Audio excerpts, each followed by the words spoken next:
Video to fix game data not syncing in the Xbox app Game Pass. Are you frustrated because your progress, saves, or achievements aren't updating, leaving you stuck or losing progress in your games? This usually happens because the Xbox app cache is corrupted, cloud sync settings are misconfigured, or background services required for syncing aren't running.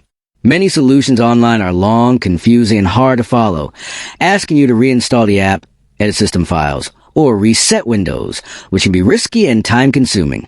But today on Unsynced, I'll show you a secret easy trick that fixes this problem safely and quickly in just a few simple steps.